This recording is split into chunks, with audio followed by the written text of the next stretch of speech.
Hello, welcome to the Comic Book Commentary. I'm Bo Leidig, and this week we're going to be getting back into probably my favorite of all of the very early short-lived Image series with Wildstar number 3. So let's zoom in and take a closer look.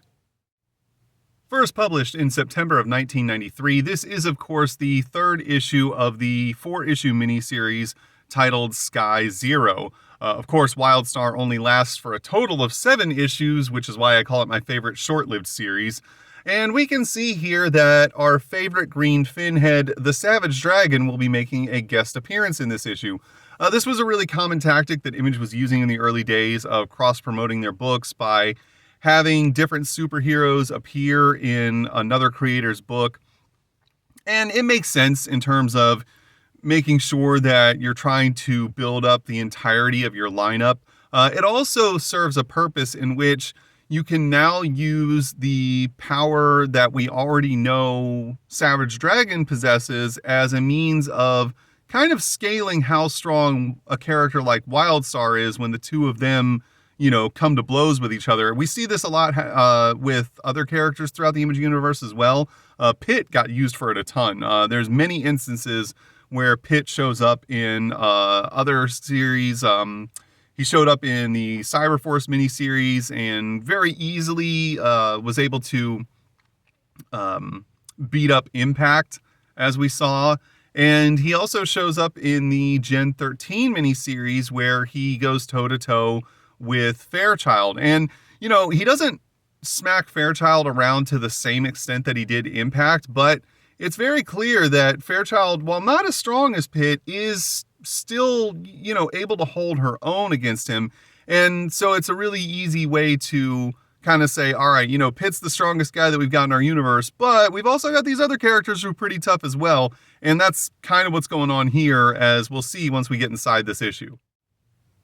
Al Gordon, co-creator, writer, inker. Jerry Ordway, co-creator, penciler. Ruben Rood, colorist. John Workman, letterer. Bill Bud Shakespeare, editor. Ollie Optics, color separator. We see here that this issue, of course, picks up exactly where issue 2 left off, as we see that Wildstar and Mickey are still flying through the air after making their daring escape from the lab facility where Mickey's father was employed by the government. And Mickey's having a hard time dealing with this.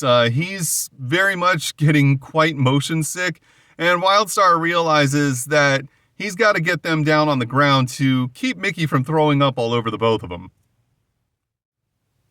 As they come in for a landing, Mickey states to Wildstar, "I didn't realize you could fly." Wildstar replies stating that it isn't so much that he can fly, but he does have his aerodynamic moments. Implying that he has abilities somewhat similar to, Jessica Jones in the Marvel Universe, where she doesn't fly, but she can leap really far and rather gracefully. He then states to Mickey that they don't have a lot of time to spare and they need to get going, but Mickey protests, stating he wants to know what's happening and why they're being chased in the first place. Wildstar sits him down for a minute, realizing that he still needs to recuperate, and says that they don't have a lot of time, but basically what they're needing to do is get to the research installation and get their hands on the beacon. Mickey sort of vaguely remembers him speaking about the beacon, and at this point Wildstar explains to him that that beacon is the signal that leads the alien race known as the Razplar to the Earth sphere. At this point, they invade, lay waste to the entire planet Earth, and trigger CXVII. This is, of course, the name of the miniseries, and Mickey asks exactly what that is. Wildstar tells him that CXVII is the name that they gave to basically what ended up being somewhat of a judgment day in which the entire Earth essentially burned, even the sky itself, which is where the name comes from. And he tells Mickey that he understands that this is seeming kind of far-fetched, but it won't in a few months, kind of implying that they're very close to the time period in which all of this happened in Wildstar's past. Mickey then asks, who were those bozos that were trying to chase us back there? Wildstar lets him know that they were bounty hunters and mercenaries that worked for the corporations who were in good standings with the Razplar. and that they've been after him for years. Mickey then asks, oh, so the Rosplar are the bad guys, at which point we get a bit of an odd response from Wildstar as he states, I'm not even really certain anymore. There may not be any good guys or bad guys, just people with different agendas. At this point, Mickey asks, why were those guys so dangerous? And Wildstar explains to them that it's because they're all in possession of a parasite that is known as a Kilvan. And this is the parasite, or the type of parasite, that is on his chest. And it gives all of the people who have them the ability to have symbiotes and also enhance a lot of their abilities and give them special powers, but it all comes at a price. And that's because the Kilvan, once they latch onto a host, start to not only give all these different powers, but they also start to manipulate that host's emotions, most notably their negative emotions, their anger and their hatred, making them more effective soldiers in a way, but also making them more violent and less controllable. And then Mickey asks, well, what about the one on your chest? At this point, we find the backstory piece that makes Wildstar different and why he's so powerful. In the early days of the Rosplar invasion, the military captured one of the enemy soldiers and the symbiote. And at this point, we find out that Wildstar was at that time working for a genetics research lab.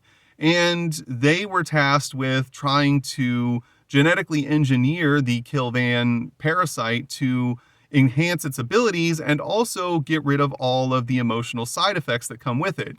And while they did make it far more powerful, they didn't quite succeed in getting rid of the emotional effects.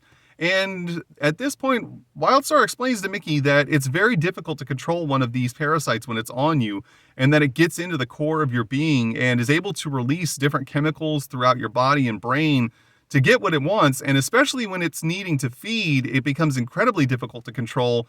And after a period of time, it starts to really wear you down. At this point, however, their conversation is interrupted when Wildstar hears a noise from off in the distance as we see 3 military choppers flying across the desert in hot pursuit. Wildstar wastes no time in hiding him and Mickey and keeping them down as the choppers fly overhead, and they don't see the two of them, and Wildstar realizes this is their opening as he grabs Mickey and jumps back into the air once again, stating that the time for debate is over.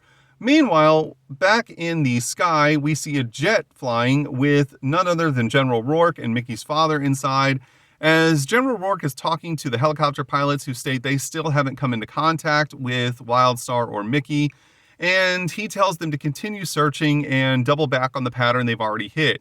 Mickey's father, who's understandably pretty worried about his son, it wants to make sure that, they're not going to fire on them or any of this stuff. And General Rourke says they're going to do their best to ensure Mickey's safety. And he also tells Mickey's dad that despite this being way outside of his level of security clearance, he needs to trust him with something. And that the beacon, which they don't realize that's what that is at the New Blue facility, which is where they're headed, and he needs Mickey's dad's help in determining what that thing is and why it's so important to all these people so that they can get a better understanding of exactly what's going on. Meanwhile, back in the desert, as Wildstar and Mickey go flying over the top of a mountain range, they are unfortunately met with a squadron of tanks, and things are not looking good for them as Wildstar realizes that they're in some real trouble. We then see that one of the tanks opens fire, shooting off a blast at Mickey and Wildstar. Wildstar tells Mickey to go limp and turns to take the brunt of the explosion as it knocks the two of them out of the air. Wildstar hits the ground running and ducks behind a rock to keep Mickey safe, dodging some machine gun fire.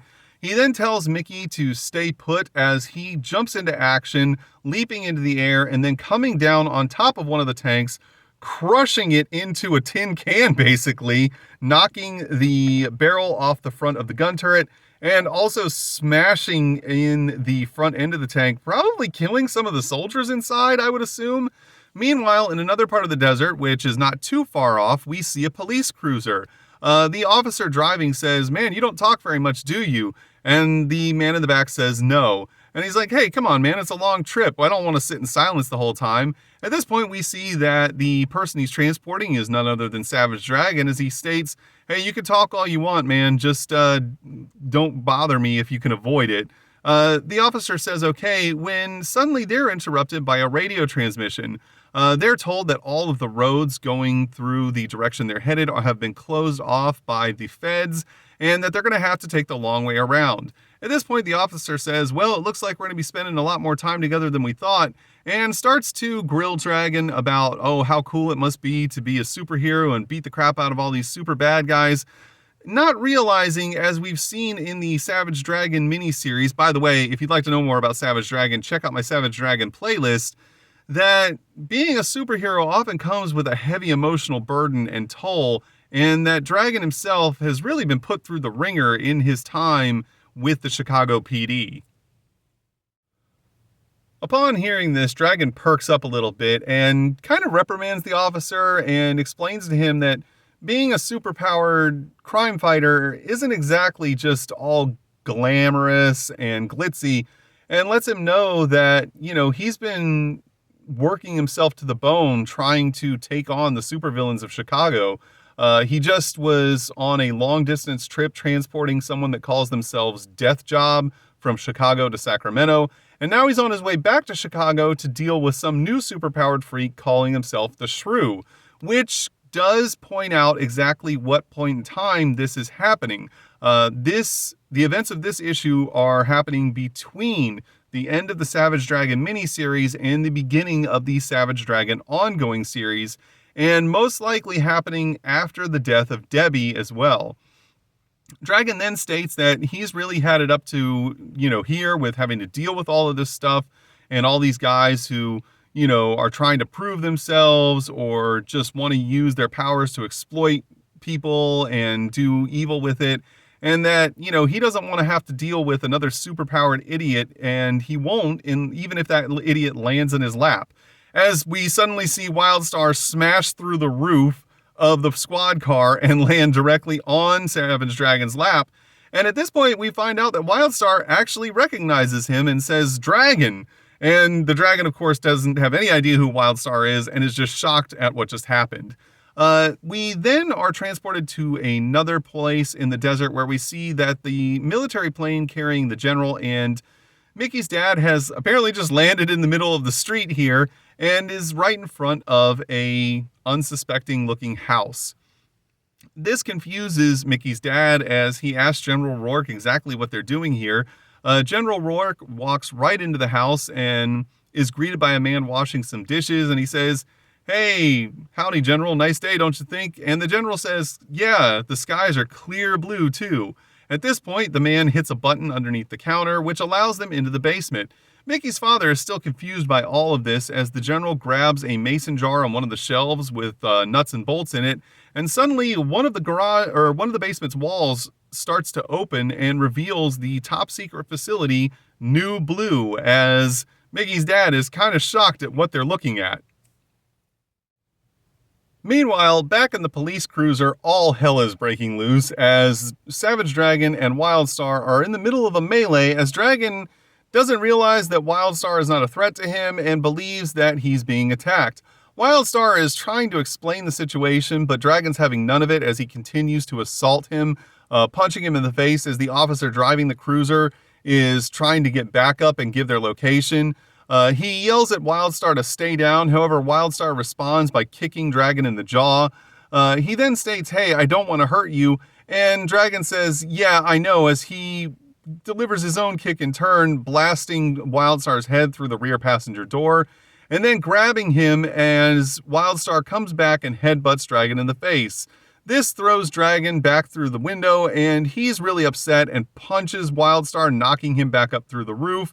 As they continue their assault, as he tells him, "Hey man, stay down." And we see that the steering wheel is actually starting to fall off as the poor officer driving the car is at a loss for exactly what the hell he's supposed to be doing at this point. As the fight continues in the back seat, the officer driving the car starts to panic as he realizes he's no longer able to steer the cruiser, and they're headed directly into a military blockade that he's probably going to hit if he can't get around it. Dragon, however, keeping calm in the situation, yells at the man to hit the brakes. And he's still kind of in a state of shock and just says, "Brakes? What brakes?"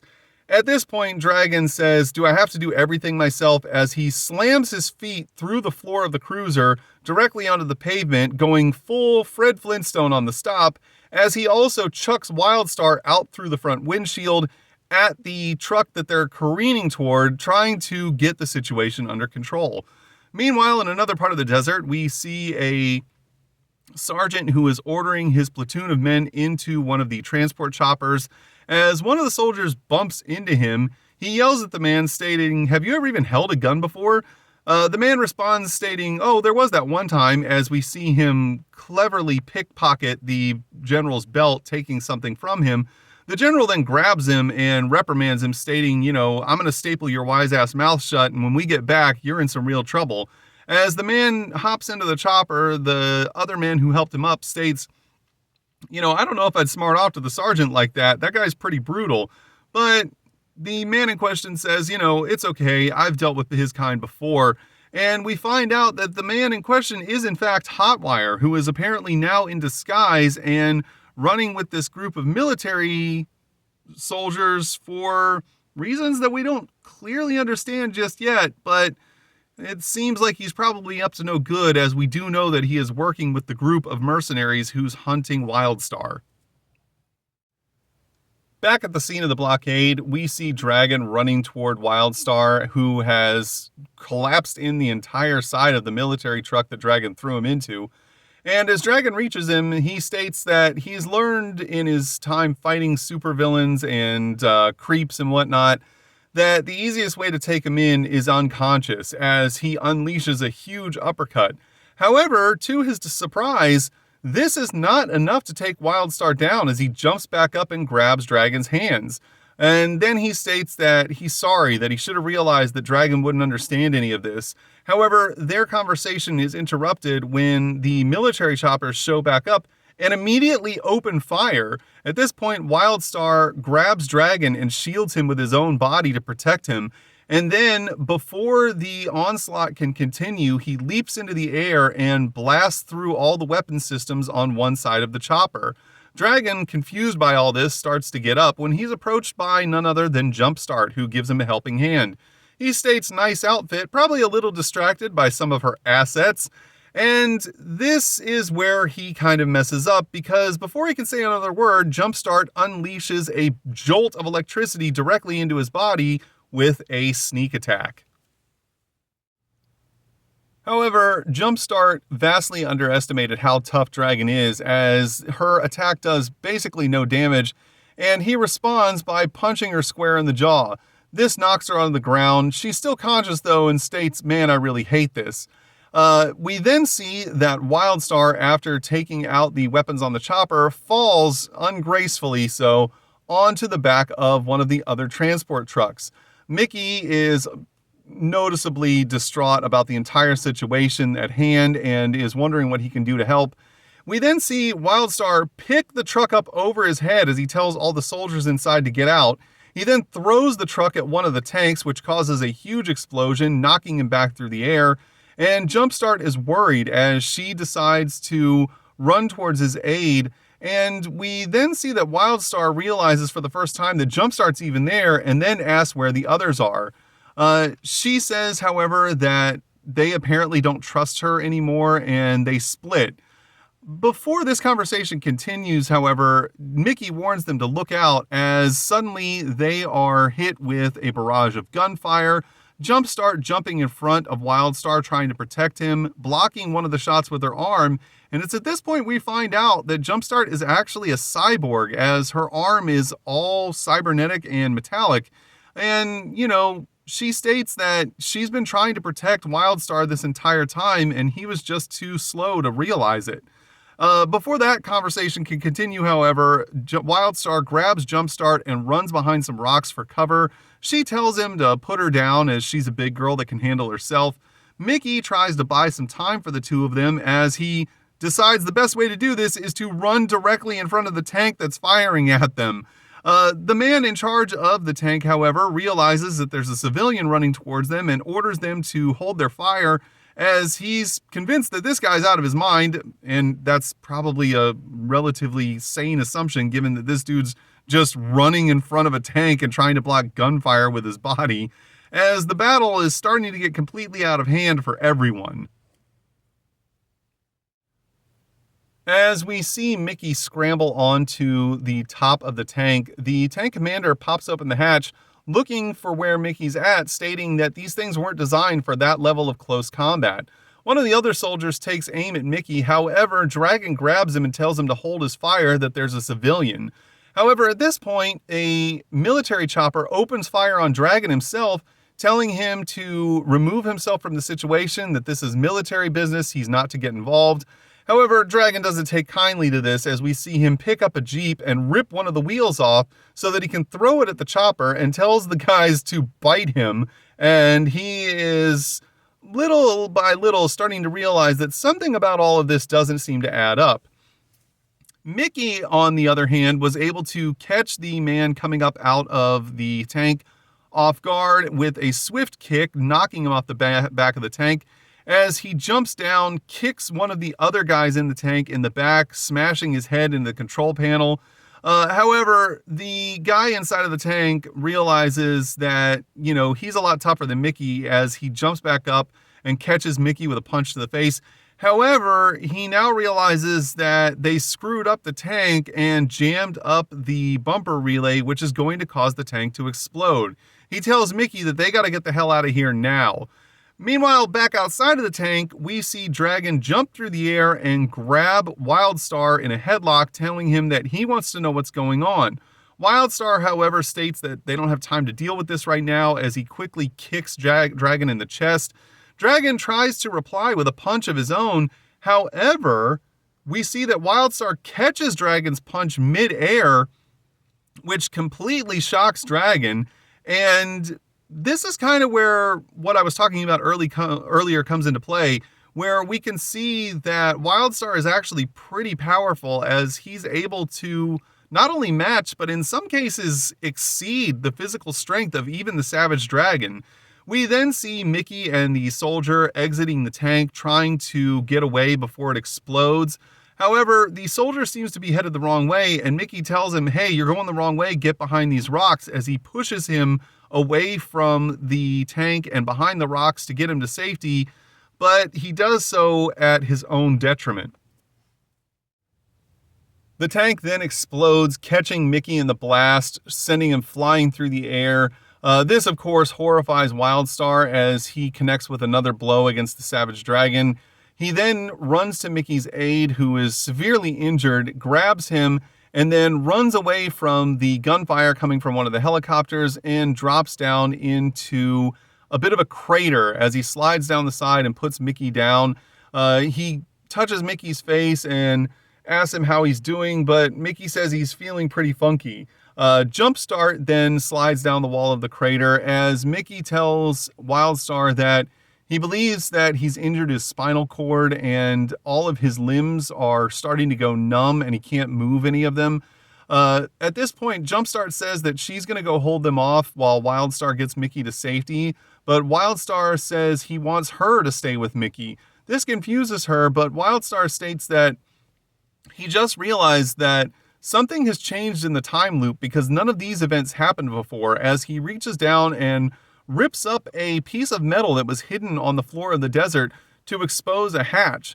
He then leaps up out of the crater and states that he's got to make sure that Mickey survives to try and keep the loop going this time in hopes that it will be different.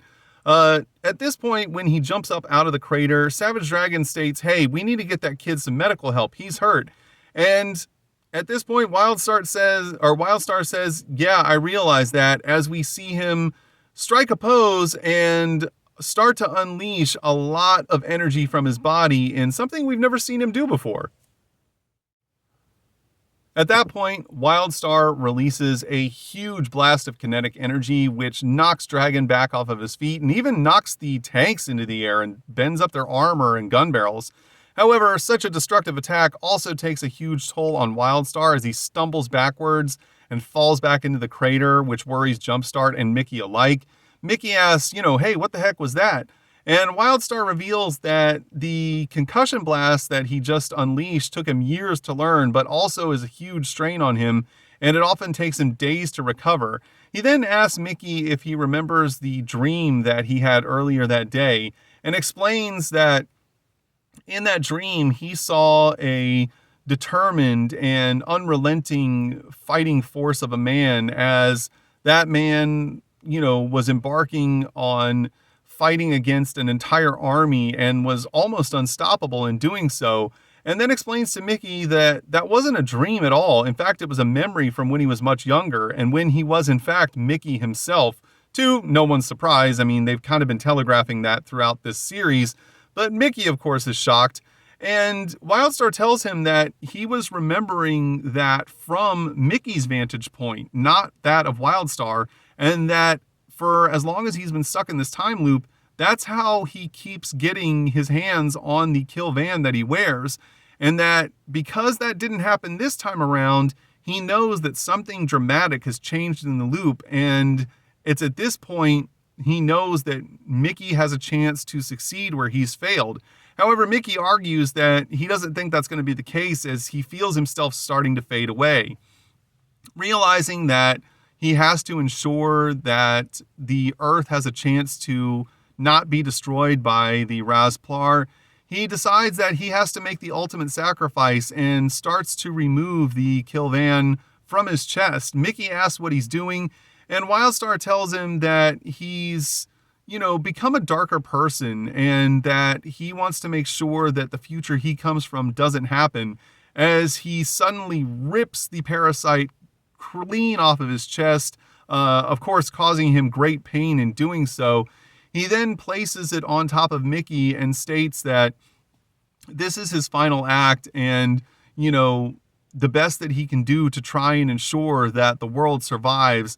And as he starts to fade away, he tells Mickey that he wants him to do one thing for him, and that's to not become the man that he is as he collapses on top of Mickey. We then see the parasite start to crawl onto Mickey's chest, and Jumpstart, who is quite worried about Wildstar, rushes to his aid as Mickey starts to panic as the parasite is crawling up onto him, and he, of course, is in a state where he can't do anything to get it off of him as he begs Jumpstart to please grab the parasite and get it away from him. However, Jumpstart responds by saying that it's for your own good, kid, as we see the parasite connect itself to his chest, and then suddenly Mickey feels way better and can move again and starts to demand answers from Wildstar, aka Michael, and realizes that Michael has passed and won't be answering any questions anymore. Jumpstart, however, is quite aware of the fact that they need to get out of here as she grabs Mickey and tells him they need to go. Mickey starts to try and pry the parasite off of him, but Jumpstart tells him that she wouldn't do that as it's the only thing keeping him alive right now. She then states that they need to get out of here immediately as she runs towards the opening that Wildstar ripped open earlier in the battle.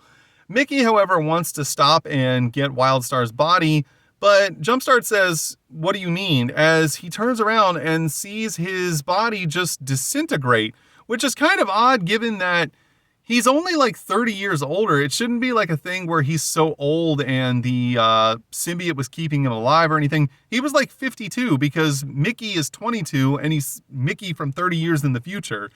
At this point, Jumpstart grabs Mickey by the shoulder and yanks him down into the hole so that they can start going through the tunnels. Mickey is wondering what she's doing as they can't see anything, but Jumpstart states if these tunnels are the same as they are from the future, she should know where they're going. As they move into the darkness, Mickey continues to question her as she continues to look around until she finds what it is she's trying to get to as she opens a hatch. However, Mickey, not being able to see, runs directly into her and knocks them both down the hole as she is very angry that he landed on top of her and states, "What are you doing? Like, there was a ladder. Do you not know what ladders are? This, of course, enrages Mickey as he states, hey, I'm not exactly sure what's going on or what I'm supposed to be doing here, when someone else who's in the tunnels states to Mickey, you're supposed to be dying. We then see that the voice comes from none other than Dead Star, who was already down in the tunnels, and unleashes his own blast attack, hitting Mickey square in the chest. He's then, however, shocked when Mickey isn't killed and then realizes that the star is on him. Jumpstart yells, you have to do something. Mickey states, like what? And then she says, like this, as she puts his hand on top of the star to activate it and cover him in the symbiote as we reach the end of the story, as it is to be continued in the final issue of the 4-issue miniseries, with Mickey now, of course, being Wildstar. We then get an advertisement for some Wildstar t-shirts, which I'm sure they do not print up anymore. It's unfortunate because I would love to get my hands on one of these if I ever saw one at like a thrift store, or maybe I was in a comic book shop that happened to have one of these somehow lying around from 30 years ago. It would be really cool because I like Wildstar a lot and I would totally rock one of these t-shirts.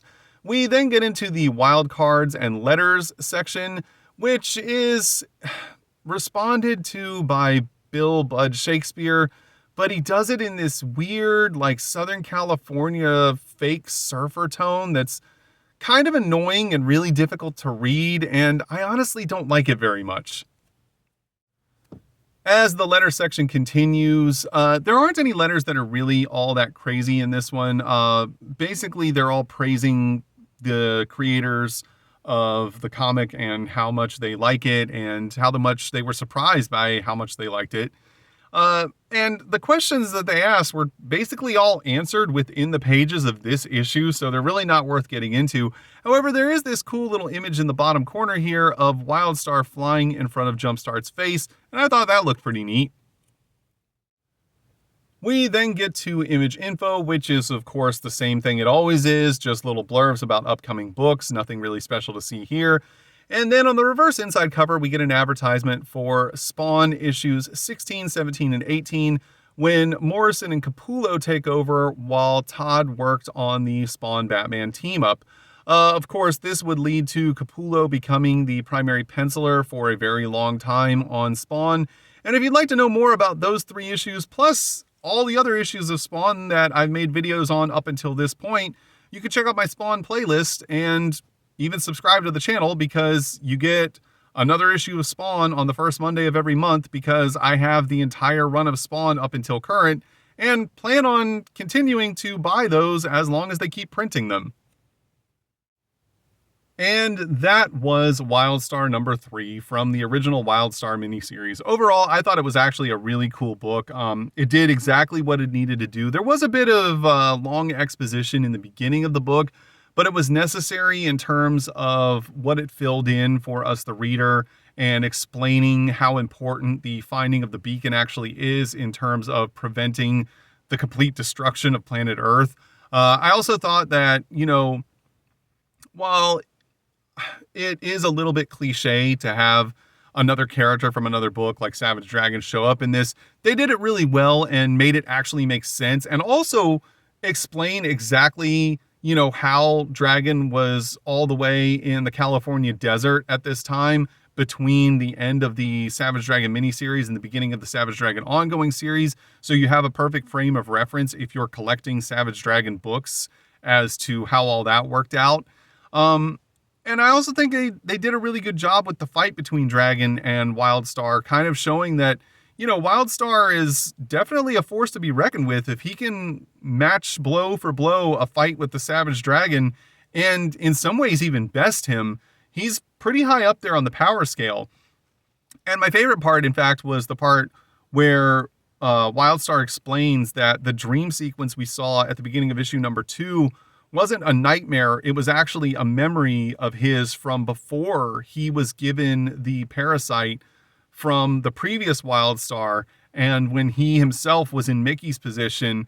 And in that time loop, he failed in preventing the Rosplar invasion, and they were just completely overrunning the Earth, which is why we saw the crazy cyborg giant monster and the weird like hover ships that didn't seem to make sense. It's because it was all alien and alien technology. But overall, I think it was pretty cool. It was a really good way of showing, how Mickey becomes Wildstar, while at the same time explaining that the time loop is shifting and that, it's not a guarantee this time around that the Rosplar are going to be able to invade. And, it is sad to me that Wildstar didn't go more than 7 issues in total, including the miniseries, because I really feel like Gordon and Orway were onto something, unique and interesting with this title. And the fact that the two of them couldn't, come to an agreement on where they wanted to go with it is really just kind of unfortunate, because I feel like we missed out on something that could have been, really cool and different for that time period. But then again, these are just my opinions. Maybe you don't like Wildstar at all and think that the story is blasé, or maybe you also think that they did a really bad job with this issue in terms of how they executed the fight with Wildstar and Dragon and how they, explained the transfer of the parasite.